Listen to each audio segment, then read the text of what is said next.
Mark సువార్త 7:21. Mark సువార్త 7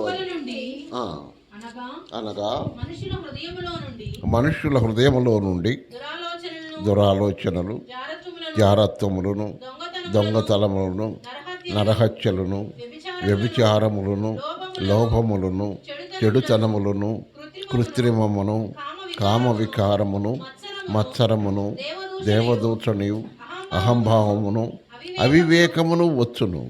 ఈ చెడ్డవన్నీ లోపలంటే హృదయంలో నుండే వస్తాయి. హృదయంలో నుండే వస్తాయి. వచ్చి మనుష్యుని అపవిత్రపరుచును.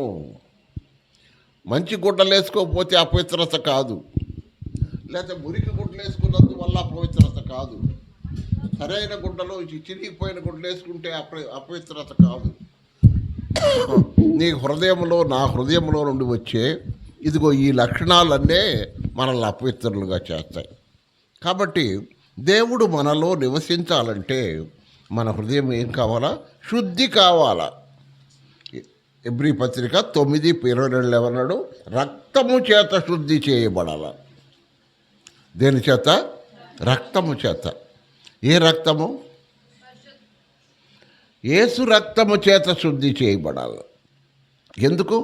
పాపము లేని రక్తము కనుక. పాపము లేని రక్తము చేత శుద్ధి చేయబడాలి. ఆ తర్వాత చూడండి, శుద్ధి అంటే పాప క్షమాపణ, కడగటం. శుద్ధి అంటే కడగటం. మనం అంట్లు కడుగుతాం కదా, అంట్లు కడుగుతారు అమ్మాయిళ్ళు, శుద్ధి చేస్తారు. బట్టలు ఉతుకుతారు, శుద్ధి చేస్తారు, అన్నీ చేస్తారు. మరి నీ హృదయం కడుక్కున్నావా? అంట్లు కడుగుతున్నావు మంచిదే, బట్టలు ఉతుకుతున్నావు మంచిదే, మరి నీ హృదయాన్ని కూడా శుద్ధి చేసుకోవాలా. హృదయాన్ని శుద్ధి చేసుకోవాల్సింది మనం ఎప్పుడంటే యేసు ప్రభువును మన హృదయంలోకి ఎప్పుడైతే ఆహ్వానిస్తామో అప్పుడు శుద్ధి అవుతుంది, అప్పుడు శుద్ధి అయింది. మొదటి యోహాను పత్రిక, యోహాను రాసిన మొదటి పత్రిక 1వ అధ్యాయం 9వ వచనం. మనము మన పాపములను ఒప్పుకొని ఎడల ఆయన నమ్మదగిన వాడును నీతిమంతుడును గనక మన పాపములను క్షమించి సమస్త దుర్నీతి నుండి మనలను పవిత్రులుగా చేయను. పవిత్రులంటే కడుగుతాడు. పైన అన్నాడు చూడండి, పైన ఆ మాట అన్నాడు 7వ వచనములో చివరి లైను, అక్కడే 7వ వచనములో, అప్పుడు ఆయన కుమారుడైన యేసు రక్తము ప్రతి పాపము నుండి మనల్ని పవిత్రులుగా చేయను. ప్రతి పాపం, 1 కాదు 2 కాదు, అన్ని పాపాల నుండి మనల్ని పవిత్రులుగా చేస్తుంది. మరి నీ హృదయములో ఉన్న వాటిని క్రీస్తు రక్తముతో శుద్ధి చేయబడిందా? శుద్ధి చేయబడిందంటే యేసు ప్రభువుని నమ్ముకుంటే శుద్ధి చేయబడుతుంది. యేసు ప్రభువుని ఎప్పుడైతే నువ్వు నమ్ముకుంటావో అప్పుడు నీ హృదయంలో ఉన్న ఆ దేవునికి ఆయాసకరమైనవి అన్నీ శుద్ధి చేయబడతాయి. అన్నీ అంటే సమస్త దుర్నీతి. ఏమన్నాడు? సమస్త దుర్నీతి.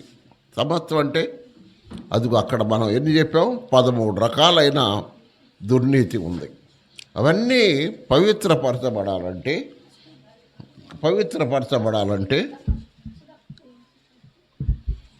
మనము శుద్ధి చేయబడాలంటే రక్తము, ఏ రక్తము?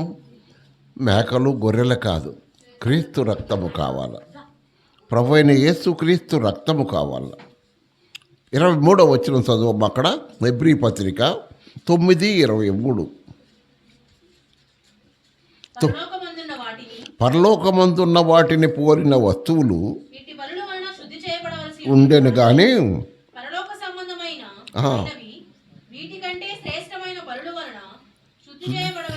అది శ్రేష్టమైన బలేది.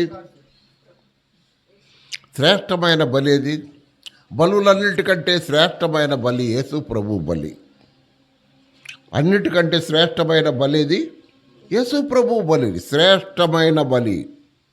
అందుకనే యేసు ప్రభు తన రక్తాన్ని తీసుకొని పరలోకానికి వెళ్ళాడని మనం చూస్తున్నాం. 9వ అధ్యాయం 12వ వచనం, హెబ్రీ పత్రిక 9, 12 మేకల యొక్కయు మేకల యొక్కయు కోడెల యొక్కయు కోడెల యొక్కయు రక్తముతో కాక తన స్వరక్తముతో ఒక్కసారే పరిశుద్ధ స్థలములో ప్రవేశించాను. పరిశుద్ధ స్థలం పరలోకం, రెండవ పరిశుద్ధ స్థలం మన హృదయం. చూసారా? అంటే ఇప్పుడు పరలోకం ఎక్కడుంది? మన హృదయంలోనే ఉంది. నీ హృదయమే పరలోకం. నీ హృదయము దేవుడైన యెహోవా లేక దేవుడైన ప్రభువు నివసించాలంటే నీ హృదయాన్ని పరలోకంలాగా చేసుకోవాలి. అన్నాడు కదా యోహాను సువార్త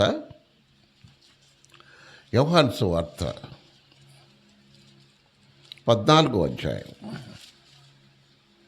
యోహాను సువార్త 14వ అధ్యాయం 23వ వచనం. యేసు ఒకడు నన్ను ప్రేమించువాడైతే అది నా మాట గైకొన్నా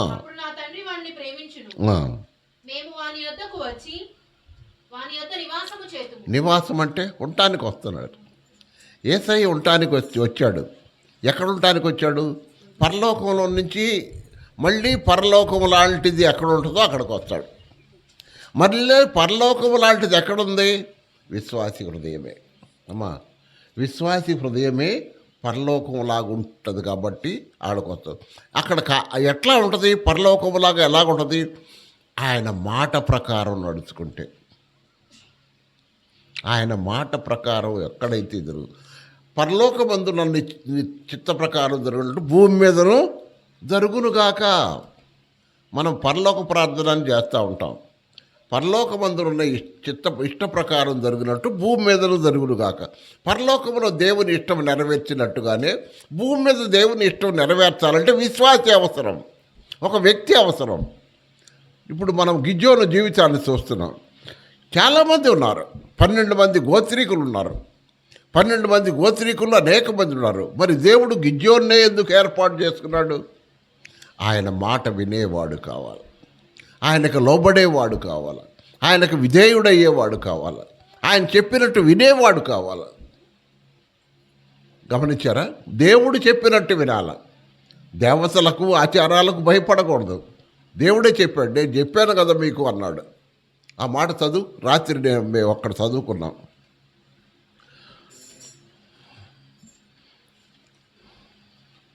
న్యాయాధిపతుల గ్రంథం 6వ అధ్యాయం 10వ వచనం. న్యాయాధిపతుల గ్రంథం 6వ అధ్యాయం 10వ వచనం.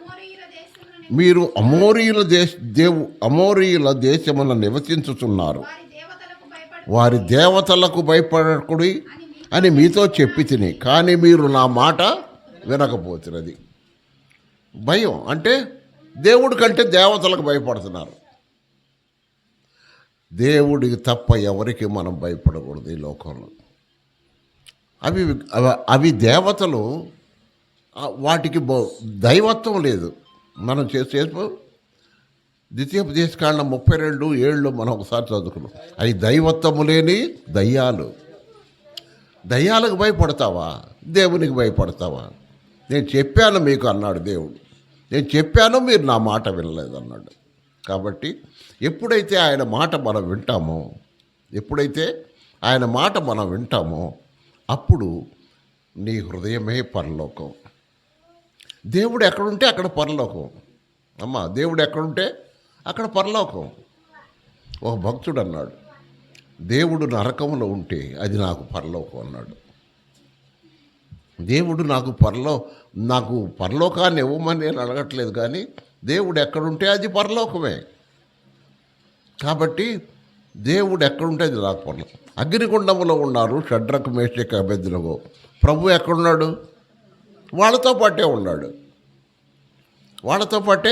ఉన్నాడు.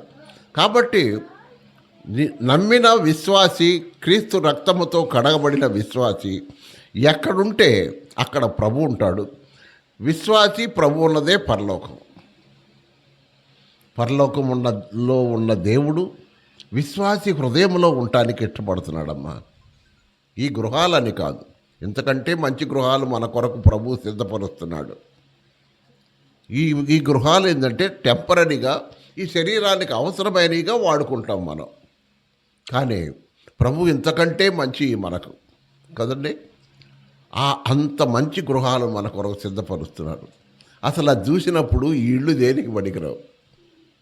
భూమి మీద ఉన్న ఏ ఇల్లు కూడా, ఎంత ధనవంతుడు ఐశ్వర్యవంతుడు ఇల్లు కూడా, పరలోకములో విశ్వాసి కొరకు దేవుడు సిద్ధపరిచిన ఇంటి ముందు ఏదీ పనికిరాదు. గమనించారా? కాబట్టి దేవుడు మనతో ఉండాలంటే యేసు రక్తముతో కడగబడాలా, ఆయన మనతో ఉంటాడు. నీతిమంతుల గుడారములో ఉత్సాహధ్వని, రక్షణల గూర్చిన ఉత్సాహధ్వని వినపడాల. సినిమా పాటలు కాదు, దేవుని పాటలు వినపడాల. ఫిలిప్పై చెరసాల ఒక నీతిమంతుల గుడారమైందంట. ఫిలిప్పై చెరసాల నీతిమంతుల గుడారమైందంటండి. ఎట్లయింది? అక్కడ నీతిమంతులు ఉన్నారు, వాళ్ళు పాటలు పాడుతున్నారు, మధ్యరాత్రులప్పుడు పాటలు పాడుతున్నారు. ఒళ్ళంతా పగలగొట్టి రక్తం వచ్చి అంట్ల కట్టుకొని పోయి కాళ్ళకు బొండలేసి పడేస్తే పాటలు పాడుతున్నారు. చూసారా?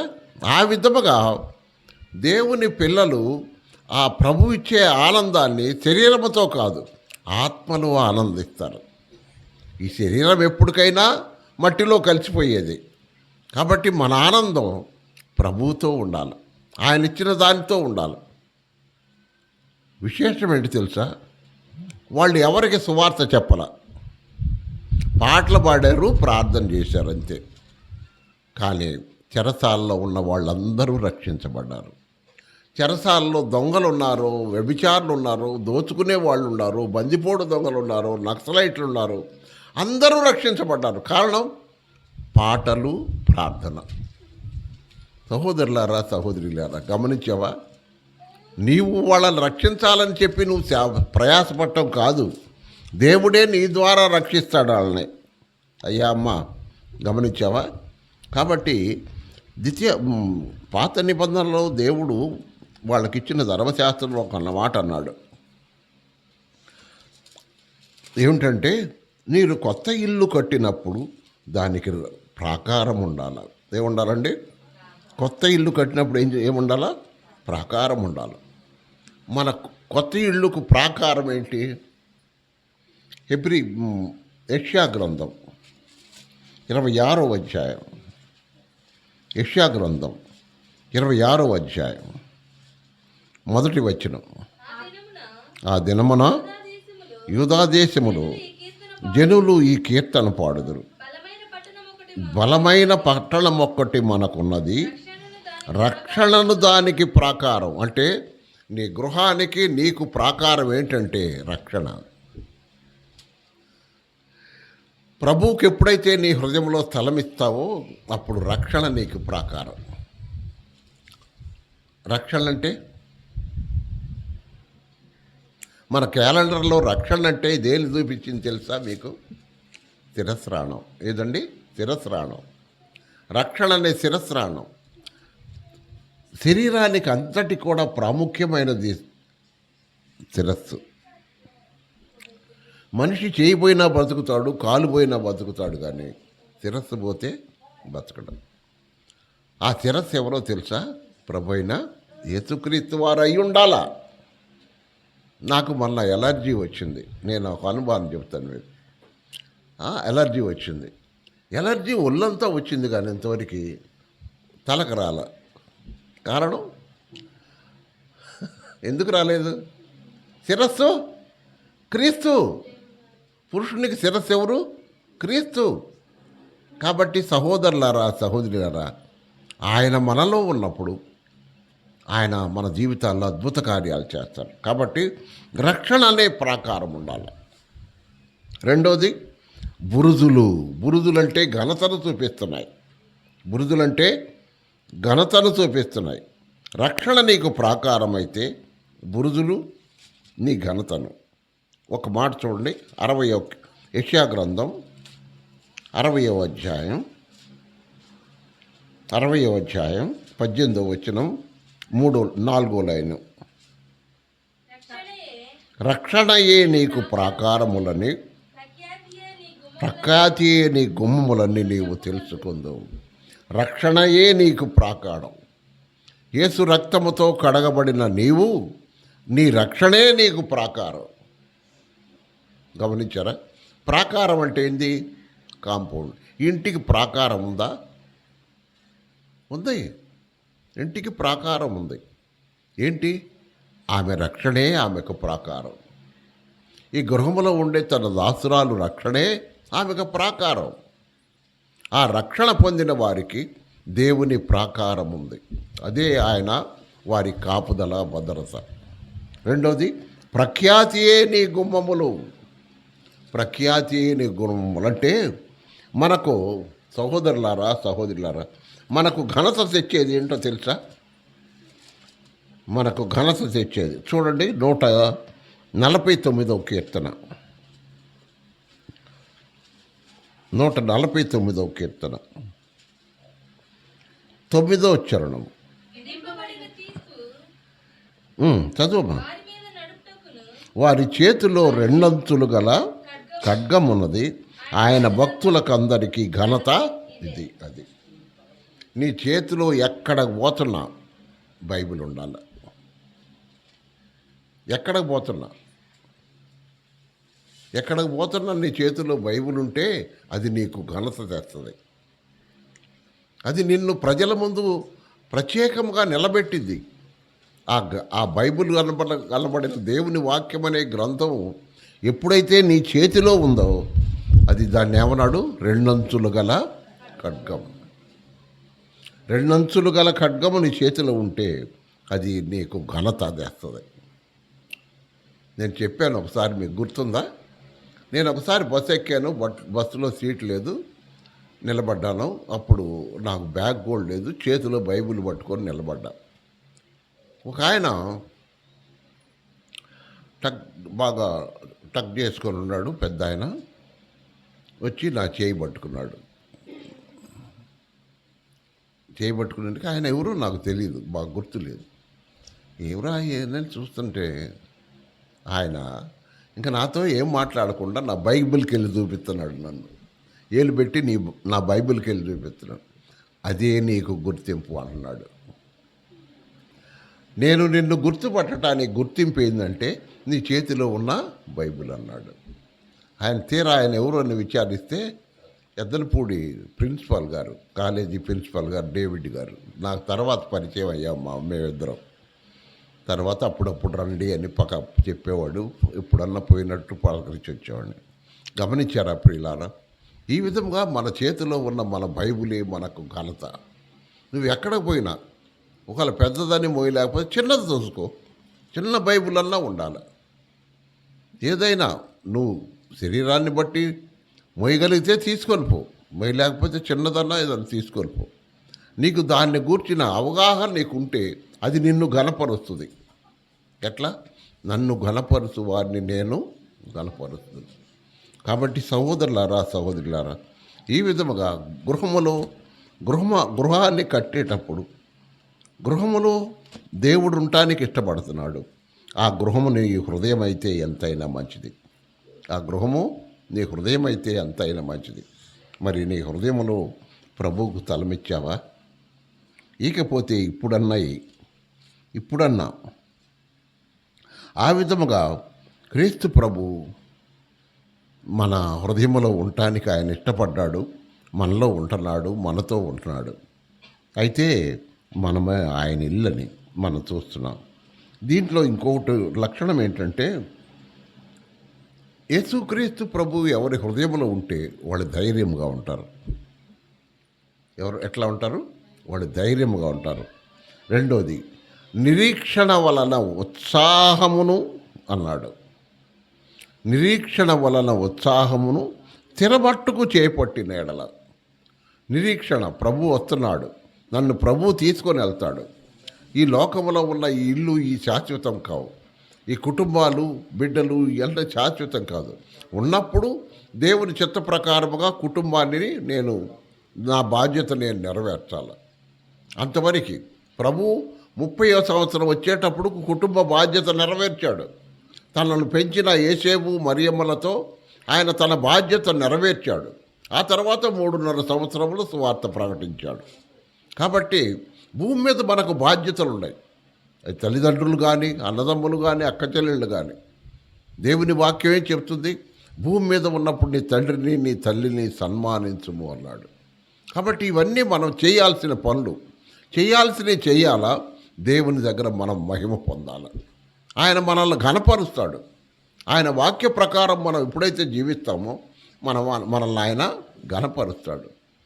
ప్రియులారా, కాబట్టి సిలువ వేయబడిన క్రీస్తు ప్రభువు మన హృదయాల్లో ఉన్నప్పుడు మనము కూడా సిలువ వేయబడిన అనుభవాలు కలిగి జీవించాలి. సిలువ వేయబడిన అనుభవం అన్నిటికీ సహించుకోవాలి. ప్రభువు రాబోతున్నాడు. ఒక్కోసారి మనకంటే చిన్నవాళ్ళు మనల్ని తృణీకరించవచ్చు, సహించుకుందాం. ఒక్కోసారి ఎన్నిక లేని వాళ్ళు మనల్ని తృణీకరిస్తారు, అయినా సహించుకుందాం. మన ప్రభు అలా చేయలేదా? మన ప్రభు అలా చేయలేదా? కాబట్టి తృణీకరించుకుంటే దేవుడు మనల్ని తగిన కాలము హెచ్చిస్తాడు. ఎప్పుడు? తగిన కాలము హెచ్చిస్తాడు. అయ్యా అమ్మ, ఈ మధ్యాహ్నం వేళ ఈ నూతన గృహంలో మనమందరము చేరి దేవుణ్ణి స్తుతించి గనపరచబడుతుండగా ప్రభు రాకడ సమీపించిన దినాల్లో ఉన్నాం. ఏ క్షణములో వెళ్ళిపోతామో తెలియదు. అందరూ వెళ్ళాలని కోరుకుందాం. విడవబడుట బహు ఘోరం. విడవబడ్డావా, అంత ఘోరం ఇంకోటి ఉండదు. ఉన్నవాళ్లే నమ్మని వాళ్ళు నిన్ను ఎగతాళి చేస్తారు, నమ్మని వాళ్ళు పొడుస్తారు కాకుల్లాగా. వాళ్ళందరూ పోయారు కదమ్మా, నువ్వు పోలేదే, నువ్వు కూడా పోయావుగా వాళ్ళతోటి అంటారు. అట్లా ఎంతమంది నిన్ను పొడుస్తారో ఆలోచించు.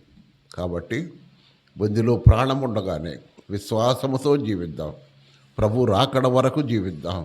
ఆయన వచ్చి మనల్ని తీసుకొని వెళ్ళే వరకు విశ్వాసమందు స్థిరమైన బుద్ధి కలిగి, ప్రభు వస్తున్నాడని శుభప్రదమైన నిరీక్షణ కలిగి, ఒకరినొకరము ప్రేమ కలిగి ఉందాం. అదే సమయంలో మనం ఉన్న చోట రక్షణను గూర్చిన సునాదము వినబడేటట్టుగా చేద్దాం. రక్షణను గూర్చిన, నీ నోటి నుంచి రక్షణను గూర్చిన సునాదం వినబడాలి. సాయంకాలం 7 గంటలకు దేవుని వాక్యం ఎందుకు పెడుతున్నాను? నేను మాట్లాడలేదు కదా, రేడియో వాక్యం పెడుతున్నాను కదా. ఎందుకంటే బయలు వెడినది నా వాక్యము నిష్ఫలముగా వెనుకకు మరలదు. ప్రసారమైన దేవుని వాక్యము, ప్రజలలోకి వెళ్ళిన దేవుని వాక్యము ఫలము లేకుండా వెనక్కరాదు. చూడండి, ఆ మాట చదువుకొని ముగించుకుందాం. యెషయా గ్రంథం